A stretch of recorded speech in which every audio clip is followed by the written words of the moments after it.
Pernah gak say suami kita bilang ke kita, "Neng, mata Neng milik siapa? Hidung Neng milik siapa?" Kalau berkata seperti itu, kita menjawabnya apa? Bismillahirrahmanirrahim. Assalamualaikum warahmatullahi wabarakatuh. Bismillah, alhamdulillah, wassalatu wassalamu ala rasulillah. Mari kita lanjutkan kembali pembahasan kajian kitab Fathul Izarnya ya. Bismillahirrahmanirrahim. Saya akan bacakan dulu bukunya. Waqala, di sini ada ayat Al-Qur'an. Allah Ta'ala telah berfirman, A'udzu billahi minasyaitonir rajim, wa ankihul ayyama minkum was-salihina min 'ibadikum wa imaikum iyakunu fuqara yughnihimullahu min fadlih. Yang artinya, dan nikahkanlah perempuan yang masih sendiri dan orang-orang yang soleh, atau jika kalian yang mempunyai amat, kalau merasa fakir, niscaya akan dijadikannya mereka kaya dari anugerahnya Allah Subhanahu wa Ta'ala. Wa min ighnaihi ta'ala lakum, termasuk sebagian contoh Allah menjadikan kaya kepada pasangan yang menikah. Anna rajula, adalah seorang laki-laki qabla dukhulihi fi qidin nikahi lahu yadani. Sebelum dia menikah, dia itu hanya mempunyai dua tangan. Wa rijlani, dia hanya mempunyai dua kaki. Wa inani, dia hanya mempunyai dua mata, wa ghairiha, dan lain-lainnya. Minal jawarihi bijadatiha faqat, dari anggota tubuhnya masing-masing itu hanya satu pasang. Walakin kullama dakhala fihi, tetapi ketika laki-laki masuk di dalam akad nikah, sholatikal a'dha'i tatadha'afa dha'ifaini, maka anggota tubuhnya itu menjadi berlipat dua kali lipat. Bisyadati a'dha'i zawjatihi ilaiha, karena ditambahi oleh anggota tubuh dari istrinya. Ala tara, coba diperhatikan. Annal arsata, sesungguhnya pengantin, idza qalat lil arisi, ketika berkata kepada istrinya, liman yadak, tanganmu itu punya siapa? Qala, maka menjawab tuh istrinya, kata kepada suaminya begitu ya. Wa idza qalat, dan ketika berkata lahu kepada istrinya, liman anfaq, milik siapakah hidungmu? Qala laka. Wa idza qalat, dan di mana-mana berkata lalu kepada istrinya, aidon lagi, liman ainaka, milik siapakah kedua mata kamu? Qala laha mujiban wa munisan, maka istrinya itu menjawab dengan penuh manja ataupun ya dengan penuh rasa kasih sayang begitu ya, laka, untuk kamu, wahakada, dan begitu juga seterusnya. Jadi referensinya sampai di sini dulu ya. Akan saya sedikit diterangkan. Bismillahirrahmanirrahim. Tadi yang sudah saya bacakan itu dimulai dengan ayat Al-Quran ya. Wa ankihu, dan nikahkanlah perempuan. Jadi ini dimulai dengan lafaz wa ankihu. Kalau santri bilang series jawabannya adalah fi'il amar. Jadi kata perintah begitu ya, kata perintah dari Allah. Dan nikahkanlah perempuan yang masih sendiri ya, ini baik untuk pemuda yang belum menikah ataupun gadis yang belum menikah ataupun yang sudah budak janda itu yang belum mempunyai pasangan kembali. Maka itu adalah sebagian dari orang-orang yang sholih, orang yang melakukan menikah tersebut. Dan di sini juga ada dikatakan wa imaikum, dan amat kalian. Ini kalau sekarang sih sudah tidak ada sahaya ya, sudah tidak ada amat. Zaman sekarang ini, waktu zaman Rasulullah masih ada perbudakan, masih ada amat, abid, seperti itu ya. Jika kalian, di sini dikatakan iyyakum fuqara, jika kalian merasa fakir. Di sini ada ayat selanjutnya, yughnihimullahu min fadli. Harus ditancapkan di dalam hati kita bahwa Allah yang memberikan rezeki kepada kita, bahwa Allah yang memberikan kekayaan kepada kita, min fadli, dengan anugerahnya Allah, dengan maha kayanya Allah, dengan keagungannya Allah. Dan oleh musannif di sini diperjelas kembali wa min ighnaihi ta'ala lahum anna rajula, di mana ada seorang lelaki sebelum dia menikah. sebelum dia menikah, dia itu hanya mempunyai lahu yadan, dia itu hanya mempunyai 2 tangan. Kemudian dia itu hanya mempunyai 2 kaki, dia hanya mempunyai 2 mata.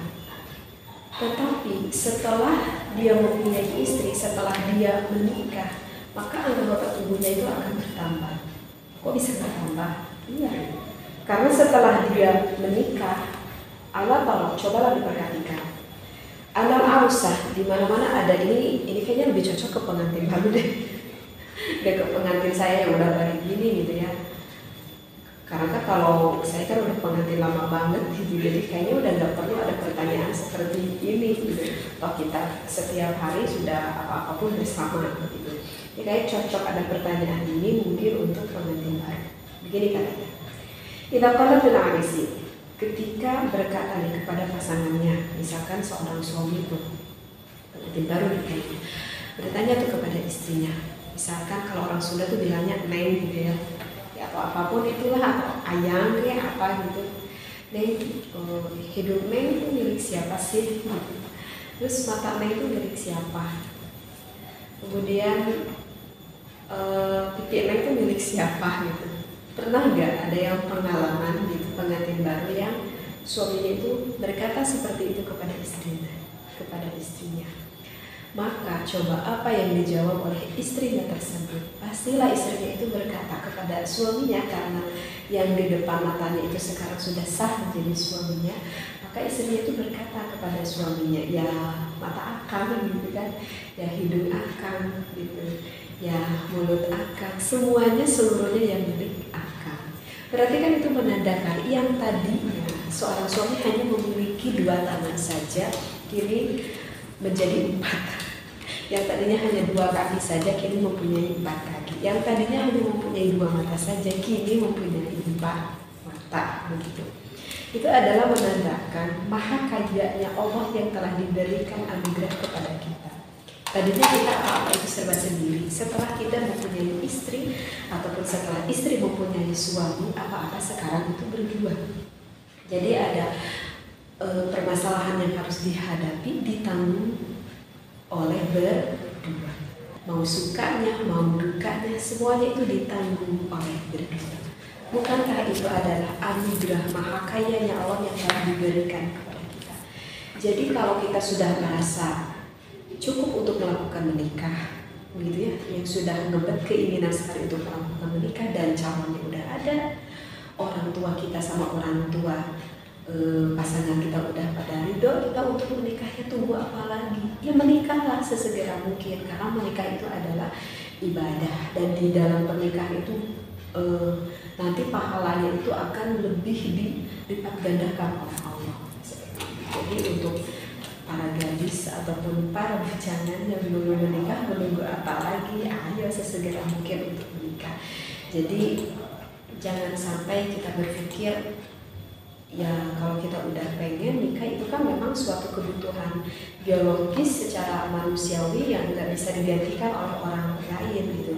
Sehingga kalau misalkan orang tua ada yang menghalang-halangi anaknya untuk menikah, sedangkan anak kita itu udah punya calon, anak kita udah ngebet banget pengen menikah, misalkan dengan alasan bahwa ya memang kebutuhan biologisnya itu sudah memuncak, misalkan seperti itu. Jika orang tuanya menghalang-halangi untuk menikah, itu bisa menjadikan dosa bagi ibu bapaknya itu. Kenapa? Karena naudzubillah, misalkan kalau sampai terjadi kecelakaan sama anaknya karena tidak terbendung lagi dengan rasa syahwatnya itu, yang tidak bisa menyalurkan dengan yang halal, maka ibu bapaknya itu akan termasuk dosa, karena menghalang-halangi seperti itu ya.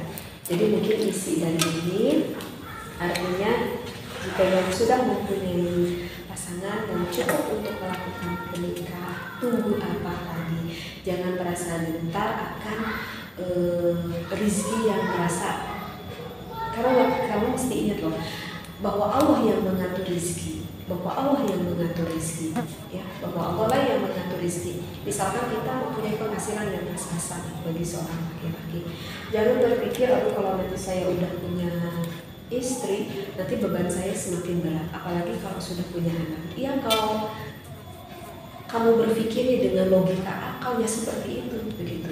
Tetapi coba diyakinkan bahwa yang memberikan rezeki itu hanyalah hakikatnya Allah. Allah hanya menyuruh kepada kita untuk berikhtiar saja. Hasilnya Allah lah yang menentukan. Kita itu mempunyai rezeki masing-masing. Istri pun mempunyai bagiannya dari Allah. Dan nanti ketika lahir anak pun mempunyai bagian dari Allah yang sudah Allah catat di dalam qada azalinya Allah. Gitu.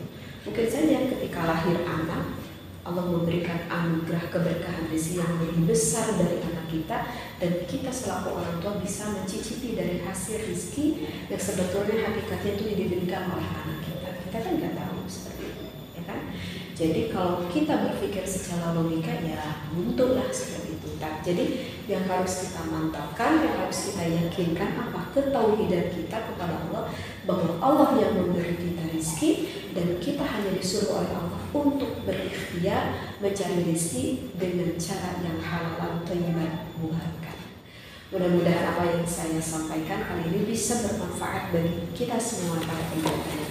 Wallahu a'lam, wabillahi taufiq wal hidayah. Wassalamualaikum warahmatullahi wabarakatuh.